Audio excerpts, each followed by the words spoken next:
Alma chapter 40. Now, my son, here is somewhat more I would say unto thee, for I perceive that thy mind is worried concerning the resurrection of the dead. Behold, I say unto you that there is no resurrection, or I would say, in other words, that this mortal does not put on immortality, this corruption does not put on incorruption, until after the coming of Christ. Behold, he bringeth to pass the resurrection of the dead. But behold, my son, the resurrection is not yet. Now I unfold unto you a mystery. Nevertheless, there are many mysteries which are kept, that no one knoweth them save God himself.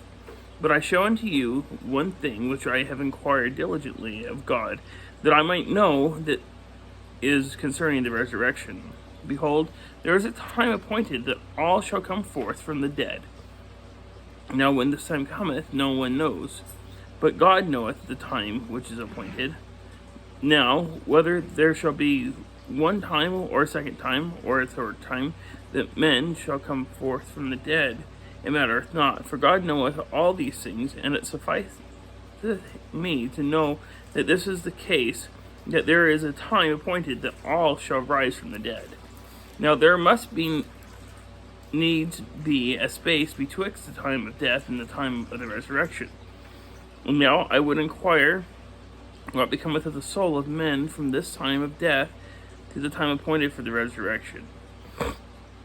Now whether there is more than one time appointed for men to rise, it mattereth not, for all do not die at once, and this mattereth not, all is as one day with God, and time only is measured unto men. Therefore there is a time appointed unto men that they shall rise from the dead, and there is a space between the time of death and the resurrection. And now concerning this space of time, what becometh of the souls of men is a thing which I have inquired diligently of the Lord to know, and this is the thing of which I do know. And when the time cometh when all shall rise, then shall they know that God knoweth all the times which are appointed unto man. Now concerning the state of the soul between death and the resurrection, behold, it has been made known unto me by an angel that the spirits of all men, as soon as they are departed from this mortal body, yea, the spirits of all men, whether they be good or evil, are taken home to that God who gave them life. And then shall it come to pass that the spirits of those who are righteous are received into a state of happiness, which is called paradise, a state of rest, a state of peace, where they shall rest from all the troubles and from all care and sorrow. And then shall it come to pass that the spirits of the wicked, yea, who are evil, for behold, they have no part nor portion of the Spirit of the Lord, for behold, they chose evil works rather than good. Therefore the spirit of the devil did enter into them, and take possession of their house. And these shall be cast out into outer darkness. There shall be weeping and wailing and gnashing of teeth, and this because of their own iniquity, being led captive by the will of the devil. Now this is the state of the soul of the wicked, yea, in darkness, and a state of awful, fearful looking for the fiery indignation of the wrath of God unto them.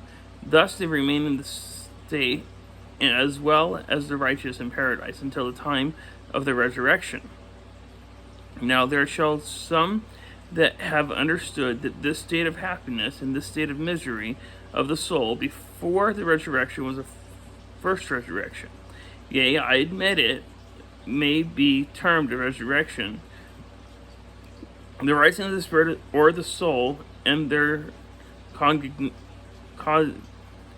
consignation to happiness of misery, according to the words which have been spoken. And behold, again it hath been spoken that there is a first resurrection, a resurrection of all those who have been, or who are, or who shall be, down to the resurrection of Christ from the dead. Now, we do not suppose that this first resurrection, which is spoken of in this manner, can be the resurrection of the souls and their consignation to happiness or misery. Ye cannot suppose that this is what it meaneth. Behold, I say unto you, nay, but it meaneth the reuniting of the soul with the body of those from the days of Adam down to the resurrection of Christ. Now whether the souls and the bodies of those of whom has been spoken shall all be reunited at once, the wicked as well as the righteous, I do not say. Let it suffice that I say that they all come forth, or in other words, the resurrection cometh to pass before the resurrection of those who die after the resurrection of Christ.